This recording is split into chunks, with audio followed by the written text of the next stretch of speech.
Good afternoon, please be seated.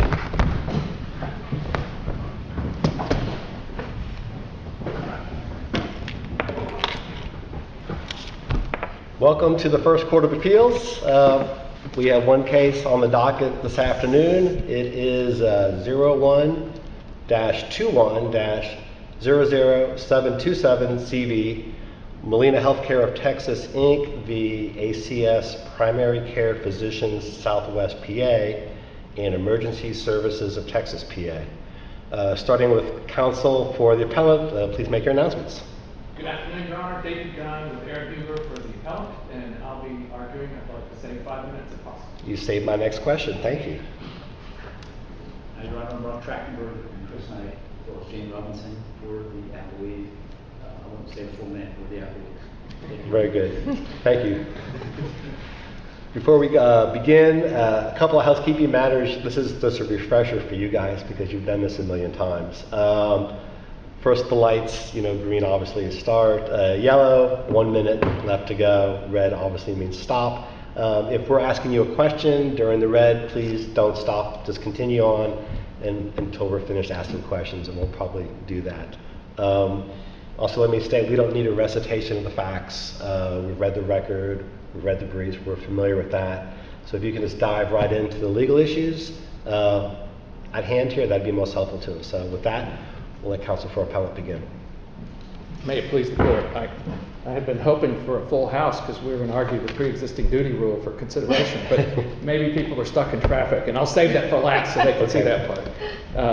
This appeal has now come down to a theory that feels a little like deja vu and a little different for me and for my friend, I suspect, because it was not addressed in the TMR decision from the Supreme Court and not ruled on appeal in the companion case that came from New Orleans, the ACS United Healthcare case, implied contract. And that's the theory that we're here on.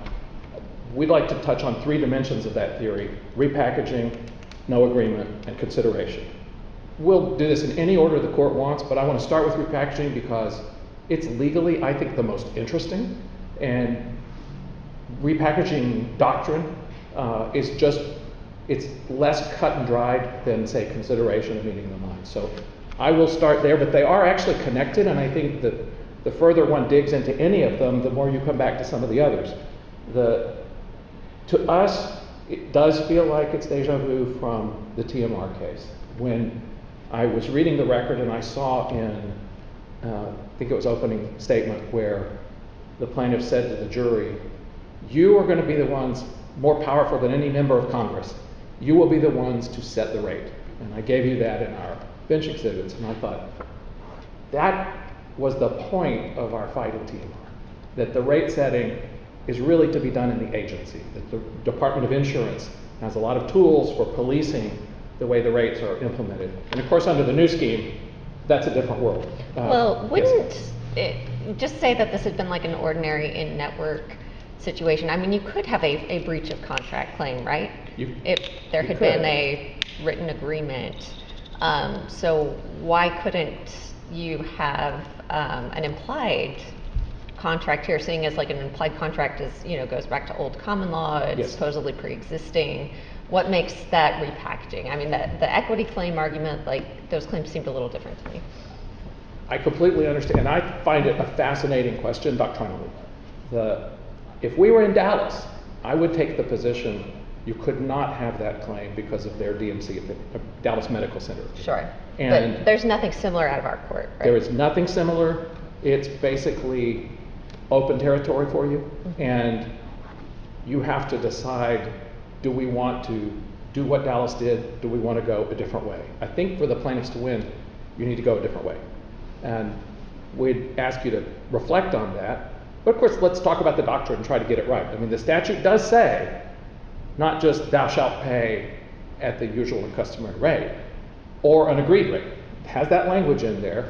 And that came up in our oral argument when my friend and I were there a year and a half ago in Austin. The justices were wondering, what does that mean? All I can say is, in the DMC case, which went up to the Supreme Court, our beloved friend Bill Boyce, whom we all know, briefed it beautifully for the plaintiffs. and didn't even get to merits briefing on it. I mean, that was his argument, was I have a common law claim, never mind the statute, I have a contract. And Dallas held, no, you don't. There's potential for disruption because of the fights about attorney's fees and the way the agency polices this. So I think there are good reasons to say, let's not get into that. But certainly in this court, it's a completely open question. But if we wanted to just go straight to looking at this as we would look at any ordinary contract claim, can you talk a little bit about how that analysis should look? Because to me, this seems like, kind of one of those optical illusions where you look at it one way, it's undisputed. Right. When you look at it the other way, it's the most disputed, undisputed contract I've ever seen. And so walk me through that a little bit. I can. May I put one asterisk on the end of our previous discussion as we leave it, which is the dog that didn't bark in the United Healthcare case that was certified from the federal system. Because I gave you an exhibit just to show that had an implied contract claim in it. Now that didn't get sent upstairs. That was not part of the 1292B certification. But it was part of the case. And when the Supreme Court ruled, the Fifth Circuit said, we get it. And they ruled, they sent it back to Judge Hanna. The plaintiffs could have appealed that implied contract determination. That happened about a week and a half after we filed our opening brief. Everybody knew the whole ballgame had come down to implied contract. They didn't appeal that, I think because they recognize it's a dog that doesn't hunt. So with that historical asterisk, I want to now move on to the substance.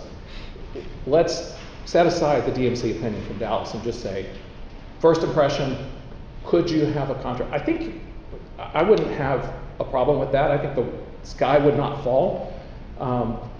Never mind repackaging.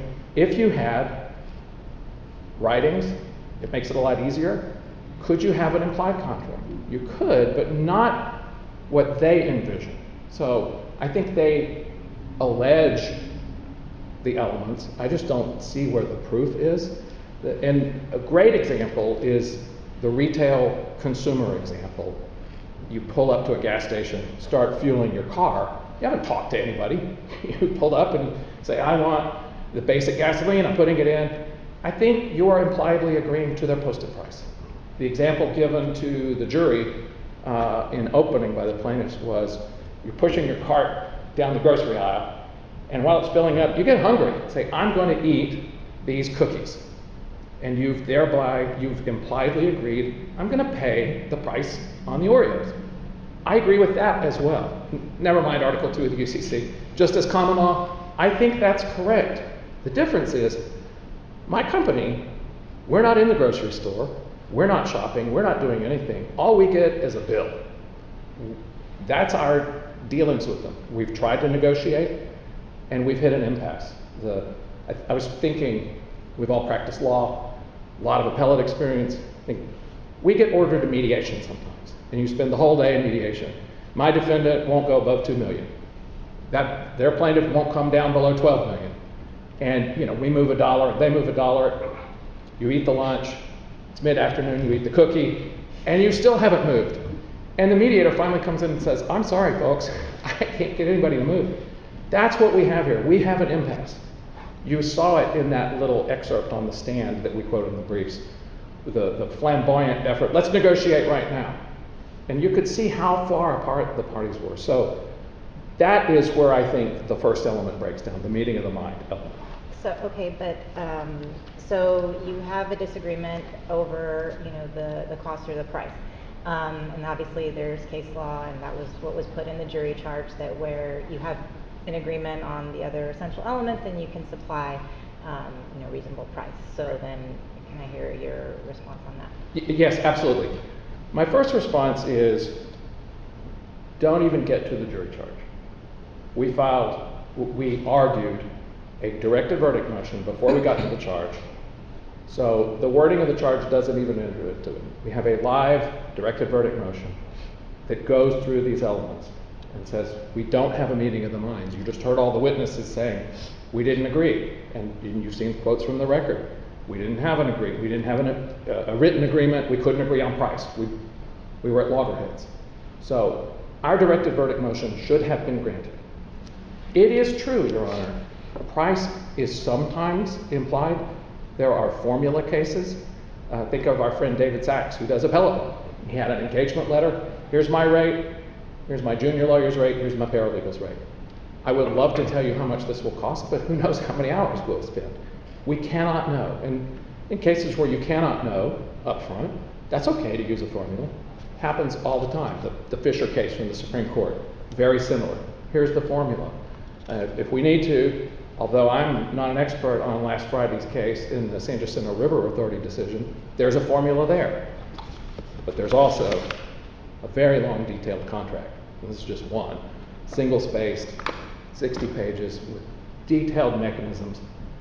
That's a 79-year contract that they were going to have to do the best they could to set water rates. We have one number to fight about. That's it. It's one number. Kind of like in a mediation. Let's just settle the case. It's all about price. So I don't see how anyone can imply a reasonable price here.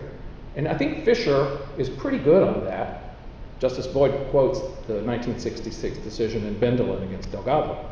It says there are times when failure to agree on the price tells you the parties never had a deal. Now, as we know, Your Honor, there are many times where you can have a deal, and the price is kind of a minor consideration. There are other terms that are bigger. But here, if I'm an insurance company and all I do is write a check, that's what I do. I get a bill, I write a check.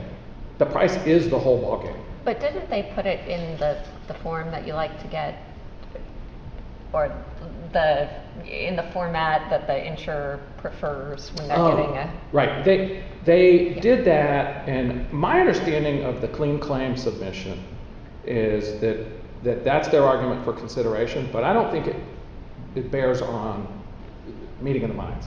So I think on the initial element of the agreement, it just broke down. It was an impasse, and that's okay. Courts are not supposed to make deals for the parties. Why would you choose their price instead of our price?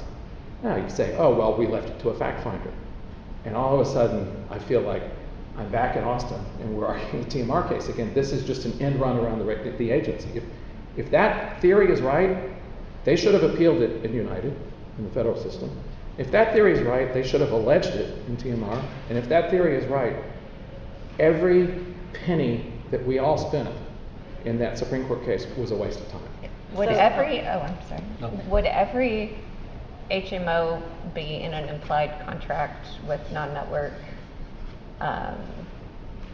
doctors' offices if that claim works, or is there a distinction that would make this case different? No, I think it's all of them. I think everyone would all the doctors, the providers would leave the network. Why enter a network and meet in the middle? And they could say, to heck with that. I'm going to go to take it to the juries, and I'll just ask for anything I want. And that is the threat, is everyone would get out of network. I don't know why anyone would enter a network if they can just say, I declare that it's an agreement. So what are we going to, I'm sorry. Look, I was going to go back to what you said about insurance companies. All they do is write checks, Yes. right? And so if that's all they do and that's what you're missing, then you're missing everything, is essentially how I understand what you just said.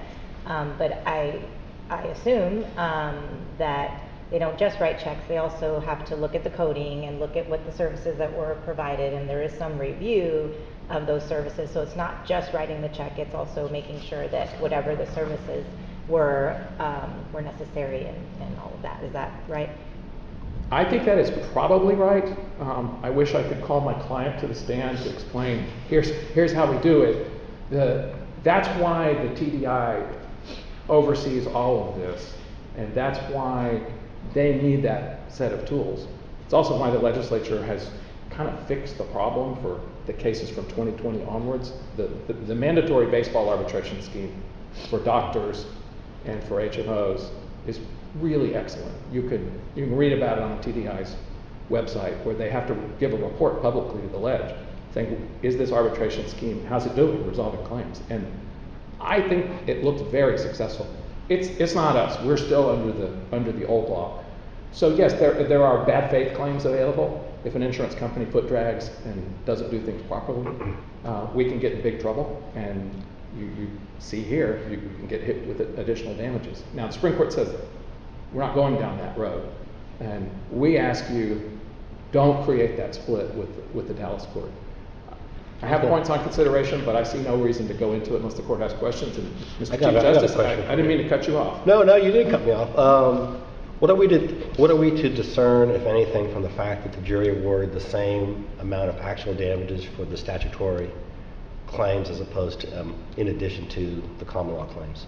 Is there anything that we can discern from that? I think so. Had they been different, I would scrutinize this record a little more. I think here it was kind of four fingers on the hand. It was all together that they go together. It's one of the reasons it feels like repackaging, and why the theme was, you underpaid us, you shortchanged us. They were entitled to make that complaint. I want to say, we're not asking for you to hold. They have no remedy. They have a remedy. The insurance commissioner and the TDI have huge powers. We gave the Supreme Court oral argument exhibits, which you'll find on the website from that case. Page after page after page of the powers that they have. Fines, attorney's fee awards, additional damages, revoking our license. There's a lot that they can do. So I think, Mr. Chief Justice, these claims all go together. There's no reason to duplicate them. And because if there is, then we wasted a lot of time in the TMR case. Any more questions from? Thank you. Thank you very much. Appreciate your argument. We're now ready to hear from counsel for appellee.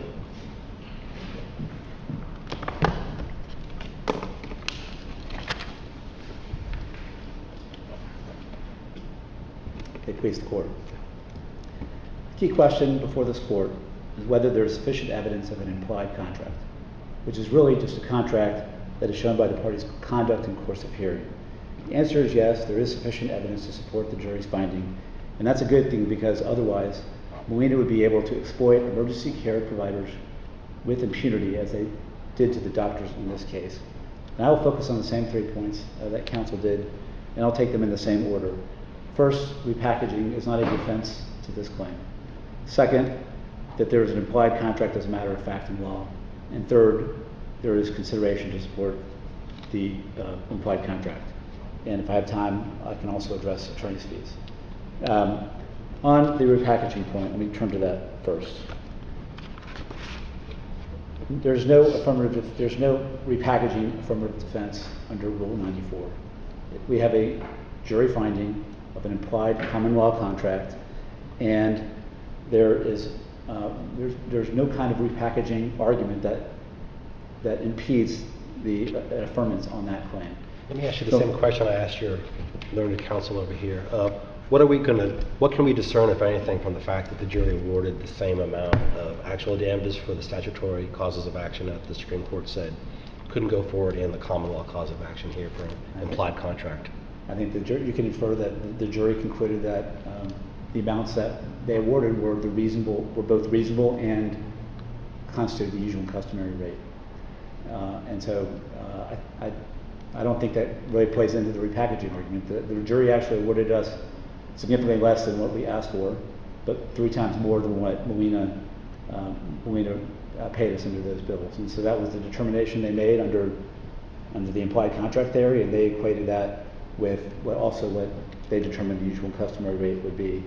But on the repackaging argument, it's a really important point here that Texas Supreme Court case law and Forest Oil and the Abu Tejan decision that we've cited all make clear that you can't abrogate common law claims unless there's clear intent showed by the legislature. And what you'll notice is my friend Mr. Gunn never talks about the actual legislative language in the emergency care statutes. The court now, to be fair in TMR, the court said that language didn't go far enough as to create a legislative intent to create a private right of action. But certainly there's no language in there that says we are intending to abrogate any associated common law claims that happen to overlap in substance. And they didn't do that. There's no legislative language. The Dallas Medical Center opinion, that was an express contract claim, not an implied contract claim. And I understand there's a repackaging argument there, but the Supreme Court's denial of petition for review in that case is merits neutral. It is not a comment on the weight of their view of that holding. And if anything, the Texas Supreme Court and the TMR had an opportunity to address this repackaging argument in that case, where we had our private right of action argument and our quantum merit argument in that case. And they made the argument, the same argument here, that if the private right of action claim fails, it also brings down the quantum merit claim for the same reason. And the court ignored that argument and ruled on a different basis. But certainly, no, the Supreme Court has not signified any desire to go with a repackaging argument. I know. I have a question for you. Sure. You know, a lot of the cases that deal with implied contract, like the Sachs case, there was a written contract there, or a written agreement between the parties, and there was some term. In a lot of these cases, that wasn't clear, and the courts then could imply what that term was based on what the parties put in their agreement. Here, I don't believe it, but there's a written contract between the parties, and we're, if I understand your position, asking the court to imply a contract in the absence of any writing or agreement, express agreement between the parties, imply an entire contract. Are there any cases for our guidance where that's the same factual situation, where there's a party's asking a court to imply a contract where there's no writing between the parties? Yes, I believe the Doty Outdoors case versus the Doty Outdoors versus I'm blanking on the last one, but it's out of the Fort Worth Court of Appeals. And here's the site. It's Doty Outdoors versus NOAA, 2010 Westlaw 194-6872. That is a case where there was an implied contract found based on the parties' conduct. I think the plaintiff was a filmmaker who had agreed to televise a hunter during his hunting expeditions, and was trying to market that and they had oral discussions, but the guy actually performed part performance, which I think is another factor in this case, where the doctors have actually, again, performed the services already. So that would be one example. I think this court's opinion, and but there was an agreement in that case. There was an oral agreement in that case. no, they found an implied contract in that case, not an express oral contract in that case. Could I ask about a distinction, like with that fact pattern? It sounds like, you know, the parties doing something that really only makes sense if they're in a contract. But here, what I understand your opponent to be saying is, look, we're just following the law. You know, you can't read into that we've made some type of agreement when we're just doing what Texas law requires us to do.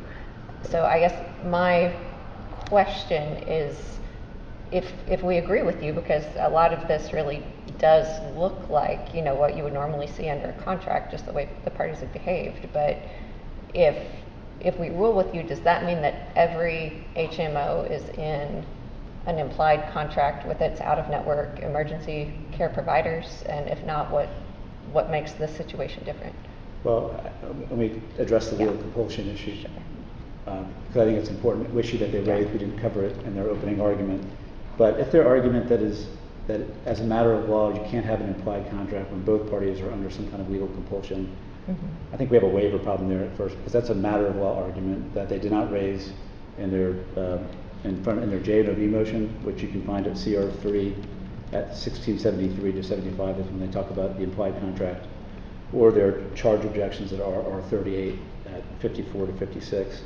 You won't find this argument made in the trial court. So I think there's a matter of law point that they didn't make that leads us to leaves us in the hands of a jury. The jury finding can review the conduct of the parties.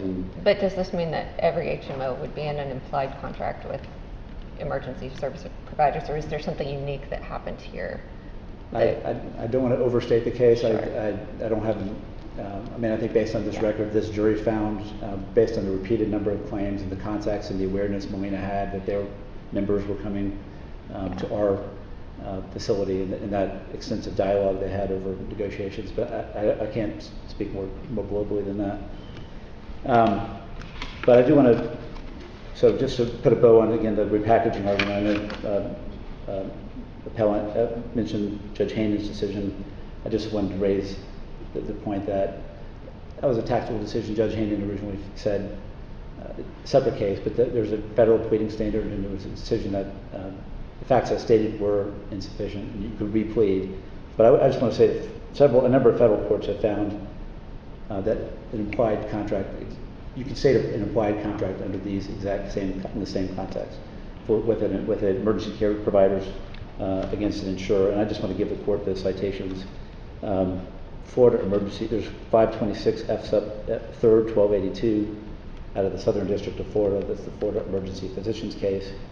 There's 2021 Westlaw 403-3214 at Star 3. That's San Joaquin General Hospital. That's out of Eastern District of California.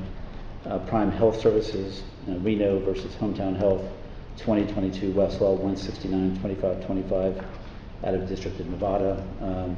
There are a number of others, but this is something that is litigated nationwide, and courts have found implied that this factual scenario can result in an implied contract.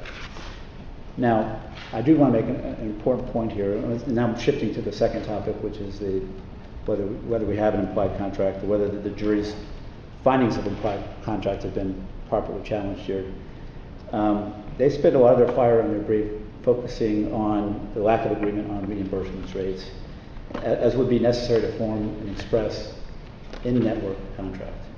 But we don't believe that undermines the jury's finding that the party's course of conduct could establish a stopgap implied contract for Molina to pay for the doctor's provision of out-of-network care to its members, while the parties attempted to negotiate an express in-network contract, or upon the failure of those negotiations.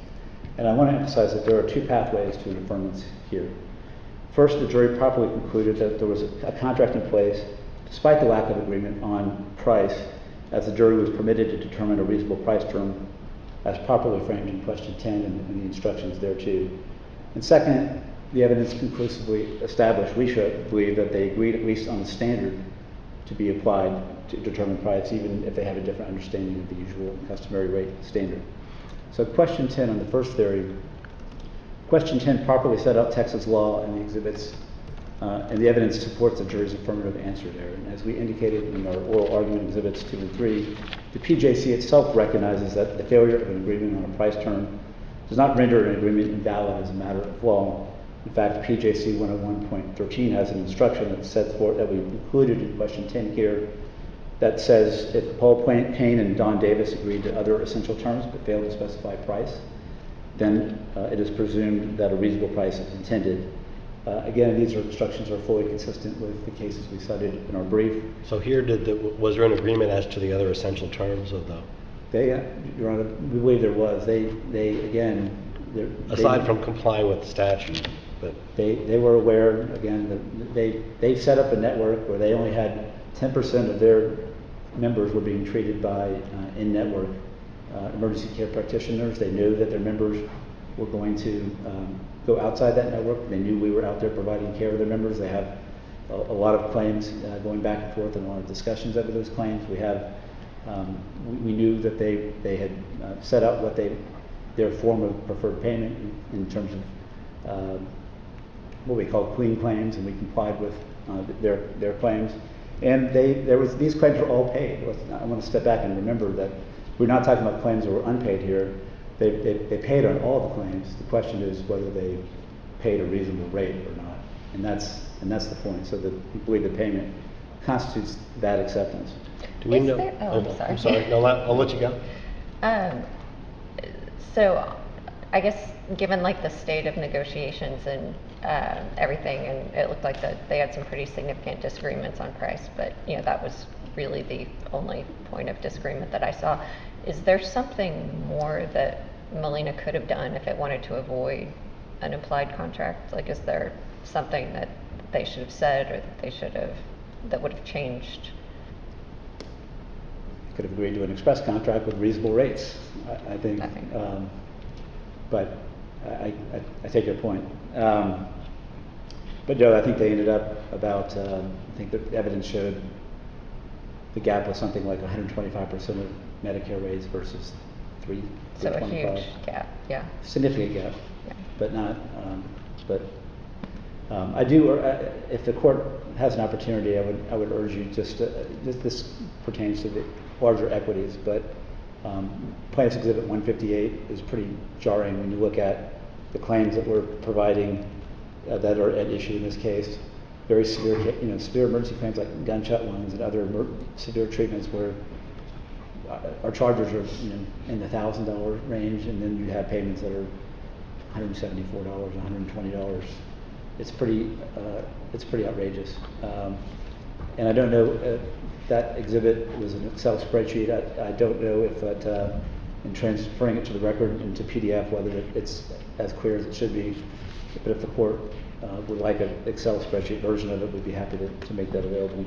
I want to follow up on your answer to Justice Ferris's question. So if a health insurer doesn't enter into an express contract with a healthcare provider, but is otherwise complying with these same provisions of the insurance code, and I don't mean to ask the same question she asked before, but under that scenario where there's no express contract, but the health insurer is otherwise complying with these provisions of the insurance code, is there then an applied contract that comes into existence in that situation across the board for every health insurer and every healthcare provider who's out of network? I think that's my concern about this case is, so if we were to go your way, right. My concern is more than just the parties in this case, but how is this going to affect the broader fabric of the law? And is this going to impact the entire industry where suddenly there's implied contracts where parties didn't contemplate that? Well, they certainly could have made the legal compulsion argument below, and they didn't. So we believe there's a waiver there. So that may be an argument that insurers want to try to make in other cases. But I do think there is an implied contract in this situation where you have, again, emergency care providers that are doing their duty under federal law and are being treated in the way that they're being treated by this insurer and others.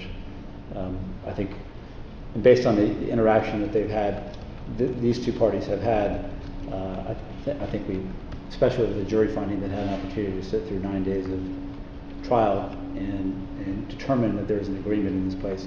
In this case, in question 10, when they could have they could have made all these arguments to the jury disagreed with them. We have no evidence, scintilla of evidence burden here. So we just want to keep coming back to that jury finding, which I think is significant. Do we know what reasonable price the jury presumed? So the instruction for 10 that flows into question 12 says that you may presume a reasonable price for the plaintiff's services. Do we know what the jury determined that to be? We don't have any more than we have the guidance that in question 12 about what reasonableness is, but the jury, as I said, I think equated it with usual customary rate in that situation. But there's no dispute here that they are required to pay the usual and customary rate. Everybody's in agreement on that, and that's never been. There's extensive evidence that they agree that they had to pay the usual customary rate, and the statute says usual and customary rate.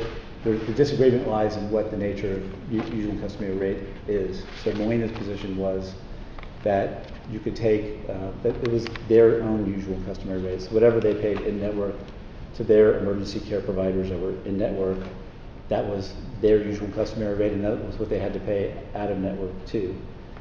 Our point in the factual discussion in our brief is that they rigged the system so that their in-network rate was basically Medicare rate. They were basically, they had Ben Taub Hospital here, just a few hospitals in Houston, for example, that were federally subsidized hospitals, Parkland and Dallas.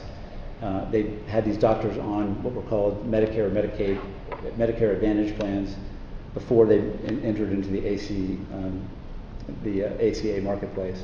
So they had doctors that were used to taking just Medicare rates. They moved them to the Affordable Care Act plan. They said that was their network, and then all of a sudden they're claiming that's their usual customary rate for everybody. And that was the trick they employed to say that UCR, that usual customary rate was so low, where they're paying, again, $174 for a gunshot wound. We believe, and we think that it's a standard because there is actually a reference that we could all look at, 28 Texas Administrative Code 11.1611F, which talks about reasonable customary rate, and it talks about methodology being based on generally accepted industry standards and practices for determining the customary bill charges for a service, and to fairly accurately reflect market rates, including geographic differences in cost. So our view of it is you have to look more generally at the market and understand what ER doctors in a particular market are getting, and that's what usual and customary rate should reflect. I do want to make one important point on consideration on the pre-existing duty rule. I think it's an important one to distinguish between our duty to, under federal law, to provide care for any patients that come in. Our duty is to the patients.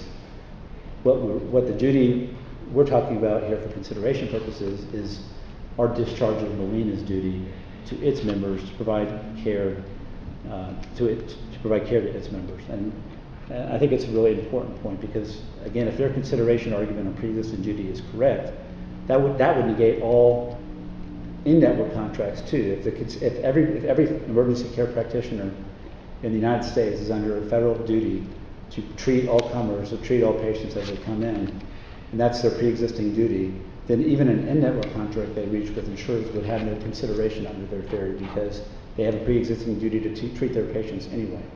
So there's a difference between the duty to the patients and the discharge of Molina's duty, contractual duty, that they owe to their members. And I think that's an important point when you're looking at pre-existing duty. So that argument goes too far.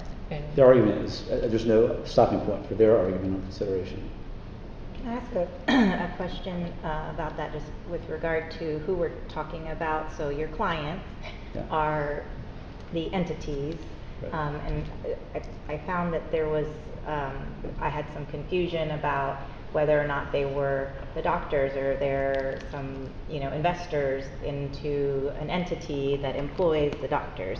And so kind of dovetailing on the point that you were just making about the duties and, from whom they arise and to whom, could you explain that factual question for me?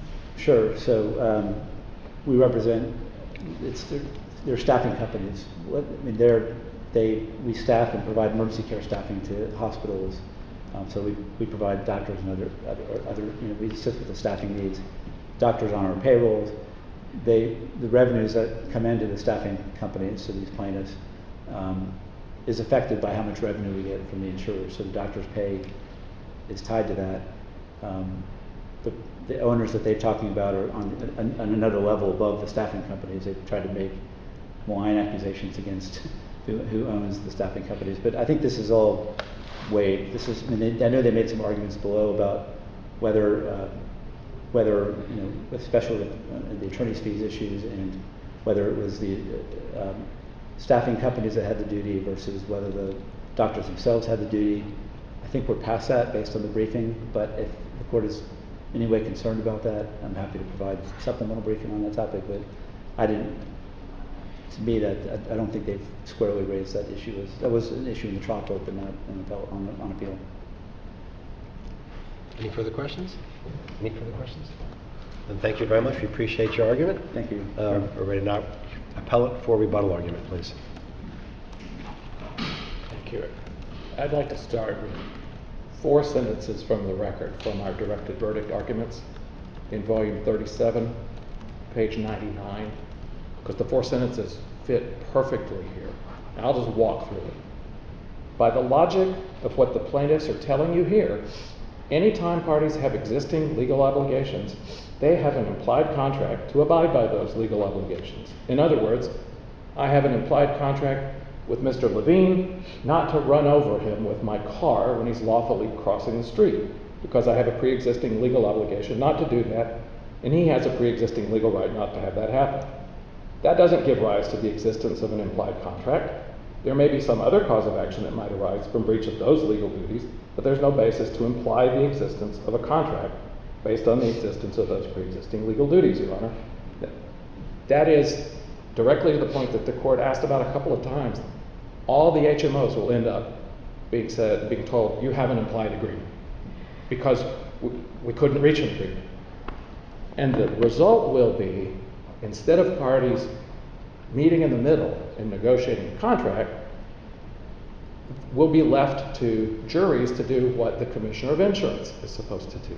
And that was from the hearing at the directed That was verdict. from the hearing, that was the directed verdict motion on the record That's the at the motion. close of all evidence. And so it fully preserves the point that we've been haggling about. Now, they don't have to enter a contract. We don't have to enter a contract. We can't agree. Then we are at the mercy. We better behave or else the TDI can pull our license, fine us, impose millions of dollars on us, and so on. This was the same argument we had in TMR. It's the quantum Merowith argument basically dressed up. So we've covered every dimension of the case that I can think of. I have nothing further to add. I'm happy to answer your questions. We think you've got three choices on how to come at it, and it's entirely up to you. The shortest disposition is consideration. It's also the least interesting. Repackaging, I think, is very intriguing. That DMC case out of Dallas would have come out differently if their position had been right. Could I ask you to respond to the argument that your opposing counsel made on the consideration point about how that argument would actually take out express written contracts? Yeah, exactly. I don't agree with that. And I meant to be covering that just a moment. Let me make Sure. it more explicit. Yeah. No, we don't have to have a deal. And they can go to the commissioner and complain. If we have a deal, the parties are saying, this is our yardstick, and we're going to give up our right to go to the commissioner and complain about it and go seek review in the TDI. These are going to be the rates. So I think there is a detriment there. It seems to me that's a perfectly legitimate bargain. It's like an ADR agreement when you say, you know what, let's not try this case to a jury. Let's go arbitrate it to Alice Oliver Parrott or whoever it is. That's perfectly acceptable. It happens all the time. Thank you, Your Honor, for your time. Any more questions? Then thank you very much for your argument. I want to thank both sides for your excellent briefing and excellent argument. I wish there were more people here to watch these both advocates here. Such a talented job. So with that, we thank you. This case is submitted, and we are now adjourned. All rise.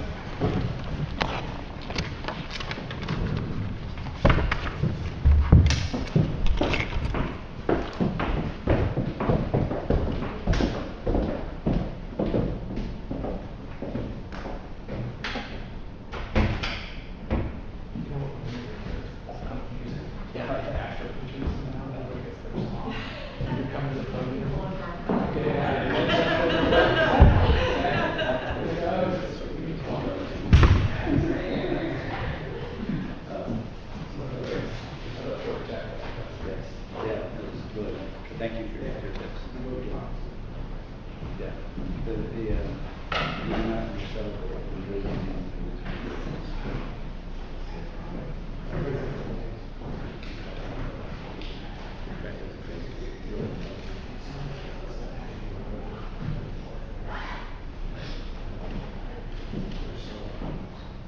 So much about expense.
Come in.